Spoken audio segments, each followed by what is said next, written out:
The man once hailed as unbreakable now stands surrounded by the cracks he made himself. Promises once shouted as unshakable truths have turned to whispers no one believes.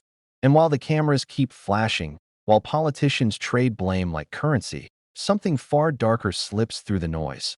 The pain of victims still waiting for justice. Because while the powerful point fingers, the people who were hurt most have been forgotten again. This isn't about red or blue. It's about a system that feeds on outrage while hiding what truly matters in a packed hearing room. The argument wasn't about the victims. Not really. It was about who could shout louder. Mr. Cummings did. Let's just take you at your word that Democrats said nothing. Is that a reason for you to do nothing?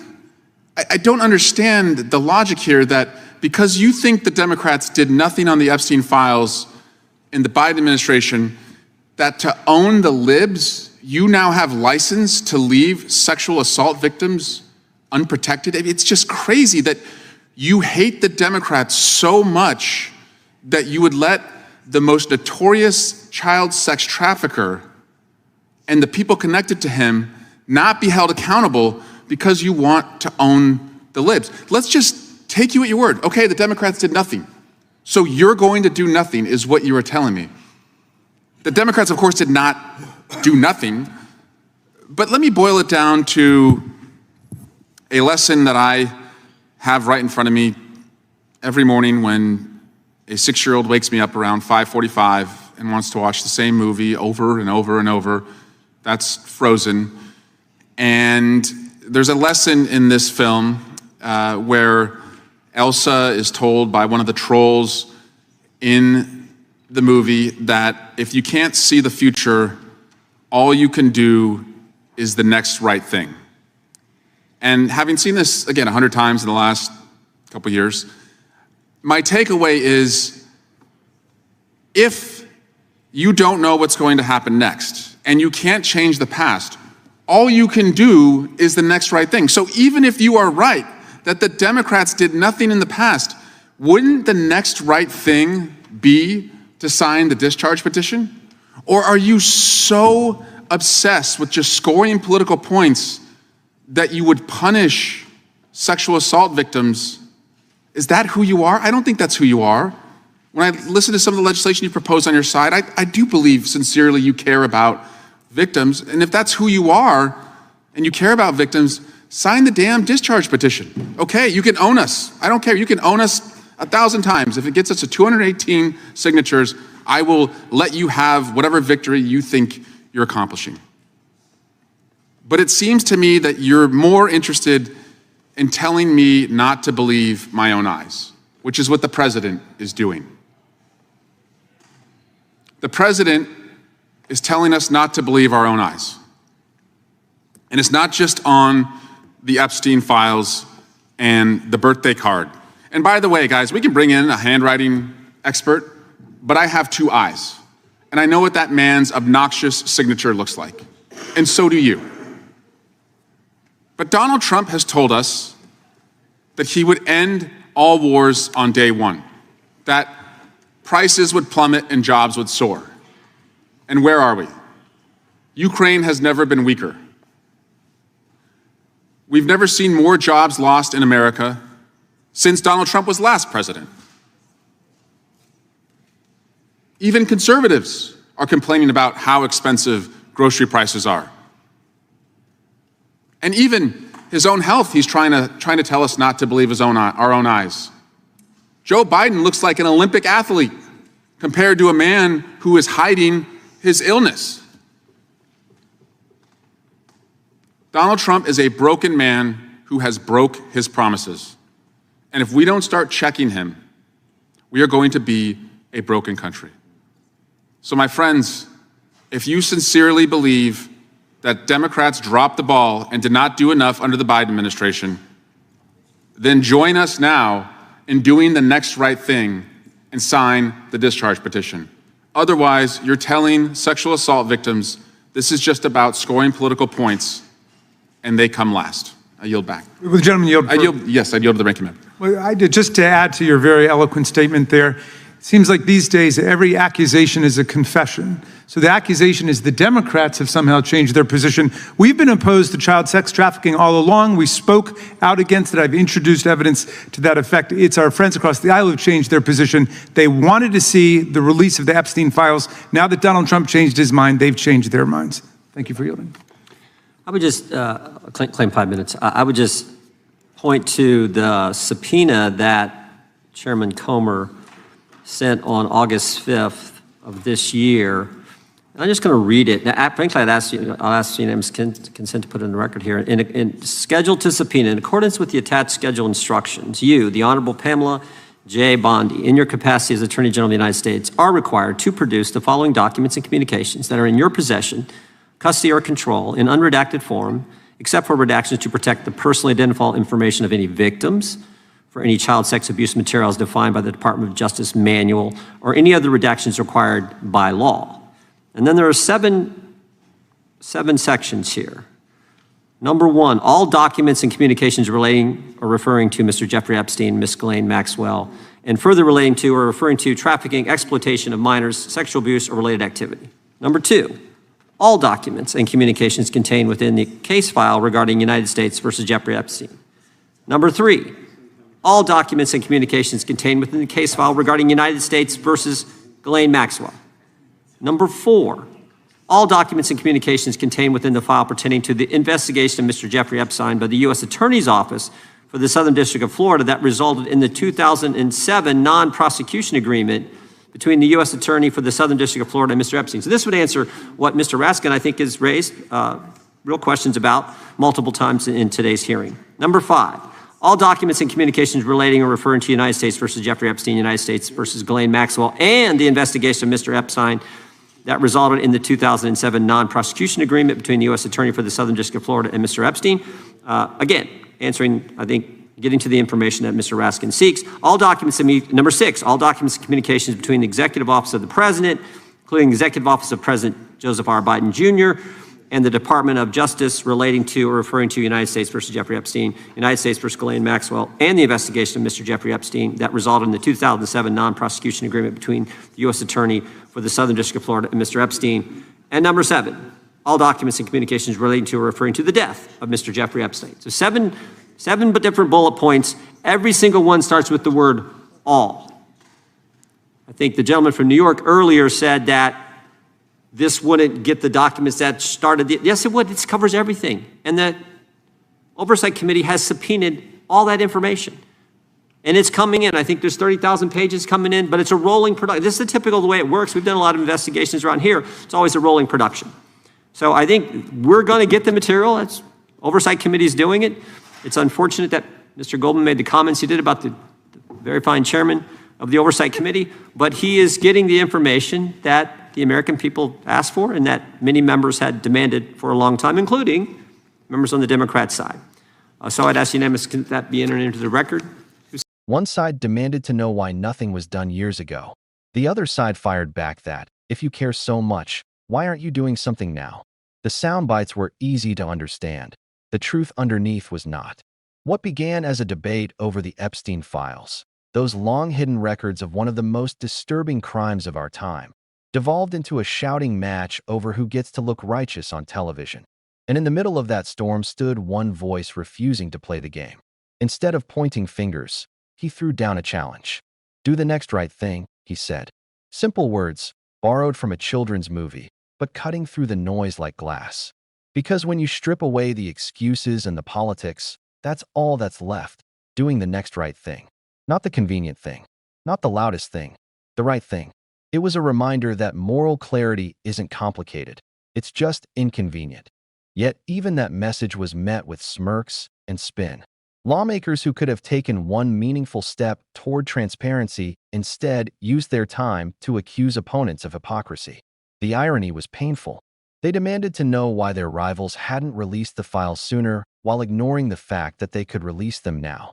They claimed to care about victims while voting against the very petition that would have forced disclosure. It was politics at its most cynical. Empathy performed for applause. Behind the cameras, though, something real was happening. A subpoena had been issued, not a symbolic gesture, but a genuine demand for records. It carried the signature of the Oversight Committee's chair and was addressed directly to the Attorney General. It ordered the release of every document tied to Epstein, Maxwell, and the shadowy agreements that had protected them for years. The instruction was clear: all documents, all communications, all correspondence related to the cases and the non-prosecution deals that kept the public in the dark. Even the materials concerning Epstein's death were to be included. It was broad, uncompromising, and, if fulfilled, potentially explosive. For a moment, it looked like progress. 30,000 pages promised, delivered in waves. Rolling productions, as they called it, the machinery of government grinding slowly towards something resembling truth. But the fine print mattered. All documents doesn't always mean all documents you'll see, because within those thousands of pages live secrets protected not just by power, but by law. And that's where the story turns from outrage to obstacle. You can't just dump everything onto the internet and call it justice. Federal law keeps grand jury materials sealed under Rule 6E. Protective orders guard witness statements and search warrants. And the most sensitive category, anything containing child sexual abuse imagery, is off-limits to the public forever. That isn't a cover-up, it's a safeguard. Redactions aren't censorship when they're protecting survivors from being re-traumatized. The real question isn't whether everything can be released, it's whether what can be released will be. Because within that gray area is where truth either lives or dies. Some in Congress understand that distinction. Others exploit it. They know the legal boundaries, but pretend those same boundaries are evidence of deceit. It's easier to accuse your opponents of hiding something than to explain the complex reality of privacy law. That's why so many hearings end with viral clips instead of real results. The system rewards performance, not progress. And for those waiting for closure, every headline without substance is another reminder that their pain is still someone else's talking point. Still, behind every obstruction, there's a motive. Bureaucrats guard their agencies. Politicians guard their careers. Prosecutors guard their reputations. When documents name powerful people, donors, allies, celebrities, transparency suddenly becomes a liability. Motions are filed. Hearings postponed. Committees stall. The process stretches on so long that outrage cools and attention fades. That's how cover-ups survive. Not through secrecy, but through exhaustion. The public loses interest long before the final document sees daylight. But for the survivors, time doesn't dull the wound. Access to those records could mean validation, new evidence, maybe even another chance at justice. For them, these files are not political weapons. They're proof that what happened mattered, that someone in power cared enough to dig until the truth surfaced. When lawmakers turn that pursuit into theater, they don't just insult their opponents. They betray the people who trusted them to fight. This isn't just a scandal about a single case. It's a mirror reflecting everything broken about our system. A nation that claims to defend victims yet allows bureaucracy to bury them. A media machine that amplifies outrage but forgets follow-through. A government that can subpoena tens of thousands of pages yet struggle to show compassion for the names behind those redactions. We keep hearing that justice takes time, but time without intent is just delayed. That's why the next right thing matters so much. It cuts through excuses. Every leader, every voter, every viewer has that same choice: do the next right thing or do nothing. For Congress, that means signing the petition, pushing the subpoena, demanding transparency within the law. For the Justice Department, it means prioritizing victim-safe releases instead of endless review. For the public, it means refusing to let this story fade once the cameras move on. Let's separate the noise from the truth. The noise is partisan theater, speeches about who failed whom. The truth is painfully simple. Survivors are still waiting. Every delay keeps them waiting longer. Every argument about which party cares more proves that neither cares enough. And until the focus shifts from blame to accountability, the files may as well stay locked. What would accountability actually look like? It starts with transparency done responsibly, redacted releases that protect victims while exposing misconduct. It includes independent review panels to ensure no one edits the record for convenience. It demands clear timelines for disclosure, so rolling production doesn't become code for never. And it insists that any future agreements involving exploitation cases require public summaries, not secret deals. Imagine if that became the standard. If justice stopped bending for the powerful. Imagine survivors finally hearing confirmation, not excuses. Imagine congressional hearings where empathy outweighed ego. That's not naive optimism. That's the minimum a functioning democracy should provide. The reality is that justice in this country often depends on pressure from voters, from journalists, from you. Bureaucracies don't move unless they're forced. So if you care about truth more than drama, your role matters. Call your representative. Email their office. Ask one simple question: what are you doing to ensure transparency in the Epstein investigation? When enough people demand answers, even the most comfortable officials start feeling uncomfortable, because silence benefits only the powerful. The louder the public demands transparency, the less room there is for excuses. The people who thrive on distraction hate sustained attention. It forces results. Every message, every share, every clip that reframes this story as about victims instead of politics chips away at that wall of indifference. And make no mistake, this fight isn't ending soon. The next hearings will come. The same faces will repeat the same lines. Some will claim progress, others will claim obstruction. But the real test is what changes after the cameras stop rolling. Are the documents reviewed? Are the survivors informed? Are the patterns of protection dismantled? Or does the cycle repeat? Another committee, another outrage, another fade into silence? That's the question echoing across social media right now. What exactly does complete mean? If important materials remain sealed, or if the estate holds private archives no one's reviewed, then the investigation can't be over. It's just paused in bureaucratic limbo. This isn't just a scandal story. It's a test of how democratic oversight works in real time. Because what Ted Lieu did on that day wasn't political theater, it was constitutional enforcement.